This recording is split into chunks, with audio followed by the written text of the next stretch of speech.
خانم صاحبہ، آپ کی موجودگی سے استفادہ کرتے ہوئے ہم سب سے پہلے یہ جاننا چاہیں گے کہ یوم عاشورہ کی جو اہمیت ہے، کیا یہ واقعہ کربلا کے بعد اجاگر ہوئی یا اس سے پہلے ہی اس کی اہمیت سامنے آ چکی تھی؟ بسم اللہ الرحمن الرحیم۔ ماہ محرم الحرام ادیان آسمانی میں پہلے بھی اہمیت کا حامل رہا، اور یوم عاشورہ کی بھی ایک خاص اہمیت ہے جس کے لیے تاریخ میں روایات کو بیان کیا گیا ہے۔ تاریخ الطبری جلد 1 صفحہ نمبر 190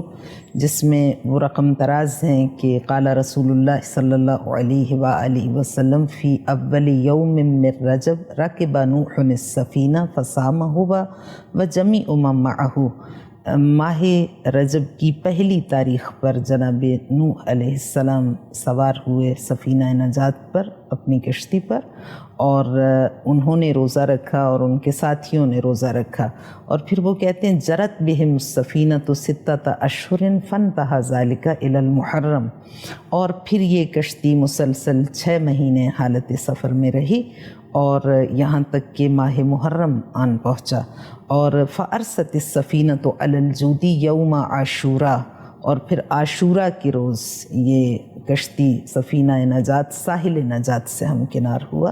جناب نوح علیہ السلام کا سفینہ ساحل نجات سے ہمکنار ہوا۔ فصام نوح، جناب نوح علیہ السلام نے روزہ رکھا، وامر جمیع من معہ من الوحش والدواب فصاموا شکر للہ عز وجل۔ تو شکرانے کے طور پر جناب نوح علیہ السلام نے اس واقعے کے اختتام پذیر ہونے کے بعد، یعنی کامیابی سے ہمکنار ہونے کے بعد،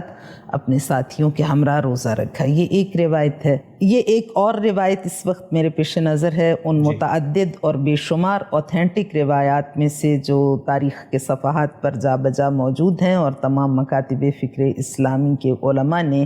محرم اور یوم عاشورہ کی اہمیت کے حوالے سے یکساں صحت کے ساتھ ان تمام روایات و احادیث کو قبول کیا ہے اور بیان کیا ہے۔ اس میں روایت ہے کہ علی بن الحسن عن محمد بن عبداللہ بن زرارۃ عن احمد بن محمد بن ابی نصر عن ابان بن عثمان الاحمر عن ابی جعفر علیہ السلام لزقت السفینہ یوم عاشوراء علی الجودی وامر نوح علیہ السلام من معہ من الجن والانس ان یصوموا ذلک اليوم وقال ابی جعفر علیہ السلام هل تدرون ما هذا اليوم؟ هذا اليوم الذي تاب الله على آدم وحواء علیہم السلام، وهذا اليوم الذي فيه تاب الله على قوم يونس علیہ السلام، وهذا اليوم الذي فلق الله فيه البحر لبني اسرائیل فأغرق فرعون ومن معه، وهذا اليوم الذي غلب فيه موسى عليه السلام فرعون، وهذا اليوم الذي ولد فيه إبراهيم عليه السلام، وهذا اليوم الذي ولد فيه عيسى ابن مريم عليه السلام، وهذا اليوم الذي يقوم فيه القائم۔ کہ آقا نے ارشاد فرمایا حدیث مبارک میں کہ عاشورہ کا دن وہ دن ہے، پورا سلسلہ سند جو ہم نے آپ کے سامنے بیان کیا ہے اس میں فرمایا کہ روز عاشورہ وہ دن ہے جب لزقت السفینہ یوم عاشوراء علی الجودی، جناب نوح علیہ السلام کا سفینہ ساحل نجات سے ہمکنار ہوا روز عاشورہ، اور وہ مقام شکر الہی میں قرار پائے اپنے ساتھیوں کے ہمراہ، اور یہ وہ بارگاہ خداوندی میں اہمیت کا حامل دن ہے، یہ اتنا پسندیدہ دن ہے کہ خداوند متعال نے صفی خدا اپنے زمین پر پہلے خلیفہ نمائندہ الہی جناب آدم علیہ السلام کی توبہ کو شرف قبولیت سے ہمکنار کیا روز عاشورہ، اور یوم عاشورہ ہی جناب یونس علیہ السلام کی قوم کی توبہ کو قبول کیا گیا، اور یہ وہ دن ہے جس دن خالق کائنات نے دریائے نیل کا سینہ چاک کیا اور بنی اسرائیل کو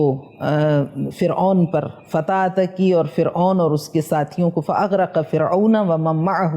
انہیں غرق کیا، اور یہ وہ دن ہے غلب فیہ موسیٰ علیہ السلام و فرعون، جس دن جناب موسیٰ علیہ السلام کو فرعون کے ظلم پر فتح حاصل ہوئی، اور یہی وہ دن ہے جب جناب ابراہیم علیہ السلام دنیا میں تشریف لائے، ان کے ظہور پذیر ہونے کا، ان کا یوم ولادت، جناب عیسیٰ علیہ السلام دنیا میں تشریف لائے، اور اس دن کی خاصیت بہت زیادہ ہے۔ اس دن میں اور بھی بہت بڑے اور اہم واقعات رونما ہوں گے۔ بعد میں واقعہ کربلا رونما ہوا اور ذبح عظیم کا مصداق بنا، اور اب طلوع صبح قیامت تک ایسے انقلابات آتے رہیں گے جو یوم عاشور پر، یوم عاشور کی مناسبت سے، جیسا کہ کہا گیا وَهَذَا الْيَوْمُ الَّذِي يَقُومُ فِيهِ الْقَائِمُ۔ اور ایک اور روایت اس میں بیان کی گئی ہے جو اس کی سند بھی غالباً خصال شیخ صدوق علیہ الرحمہ میں اس کو بیان کیا گیا، اور جلد نمبر 1 ہے، صفحہ 208 جیسا کہ میرے ذہن میں ہے۔ اس میں انہوں نے جو روایت بیان کی وہ کہتے ہیں وفی عشر من المحرم وہو یوم عاشورہ، وہ کہتے ہیں اور 10 محرم یعنی روز عاشورہ۔ تو اس کی خاصیت اور اہمیت کیا ہے تاریخ کی نگاہ میں؟ تو کہتے ہیں انزل اللہ توبۃ آدم علیہ السلام، پھر اسی جملے کی تکرار ہے کہ خداوند متعال نے جناب آدم علیہ السلام کو قبولیت توبہ کے شرف پر سرفراز کیا۔ اور وفیہ استوت سفینۃ نوح علیہ السلام علی الجود وفیہ عبر موسیٰ علیہ السلام البحر، یہ وہ دن ہے جب جناب نوح علیہ السلام کی کشتی ساحل نجات سے ہمکنار ہوئی، یہ وہی دن ہے جب جناب موسیٰ علیہ السلام عبر موسیٰ علیہ السلام البحر، جناب موسیٰ علیہ السلام دریائے نیل سے صحیح سالم اپنے ساتھیوں کے ہمراہ کامیابی کے ساتھ گزرنے میں کامیاب ہوئے۔ اور یہی وہ دن ہے اخرج اللہ یونس علیہ السلام من بطن الحوت وهذا اليوم الذي اخرج اللہ فیہ یوسف علیہ السلام من بطن الجب، یہ وہ دن ہے جس دن جناب یونس علیہ السلام مچھلی کے پیٹ سے نکلے، اور جناب یوسف علیہ السلام کو خدا نے اس تاریک کنویں سے نجات عطا کی۔ وفیہ تاب اللہ علی قوم یونس، جناب یونس کی توبہ شرف قبولیت سے ہمکنار ہوئی۔ وفیہ قتل داؤد جالوت، وہ قرآنی واقعہ جو جناب داؤد علیہ السلام نے جالوت کو، اس زمانے کے طغیانگر کو قتل کیا۔ بالکل میڈم، آپ نے بڑے خوبصورت اور اچھے انداز میں نہ صرف واقعات کا حوالہ دے کے بلکہ روایات کے ذریعے بتایا کہ کربلا سے پہلے بھی یوم عاشورہ کی کیا اہمیت تھی، اور مستقبل میں بھی اسی روز یوم عاشورہ پر اس طرح کے جو اہم واقعات ہیں وہ روئے زمین پر برپا ہوتے رہیں گے اور اس طرح کے واقعات سامنے آتے رہیں گے۔ اب میں آپ سے یہ جاننا چاہوں گا، امام حسین کی بیعت یزید کے لیے کیوں اس قدر ضروری ناگزیر تھی کہ اس کے لیے اس نے اتنے ضروری اقدامات کیے، وہ اس انتہا تک گیا، اتنے لاؤ لشکر بھجوائے گئے، اور امام عالی مقام نے اتنا ریزسٹ کیوں کیا بیعت سے؟ در واقع امام حسین کی اپنی ذات جس کا تعارف سرکار رسالت مآب صلی اللہ علیہ وآلہ وسلم کی زبان وحی ترجمان سے جو کرایا گیا اور بارہا کرایا گیا، کبھی تو یہ متواتر حدیث ہے، اور متواتر اس کو کہتے ہیں جو تمام مکاتب فکر اسلامی کے ہاں یکساں صحت کے ساتھ جس حدیث کو قبول کیا جائے اور جس کا کوئی انکار نہ کر سکے اس کی اوتھینٹیسٹی کا۔ باخبر رہیے ہر جگہ ہر وقت بر وقت،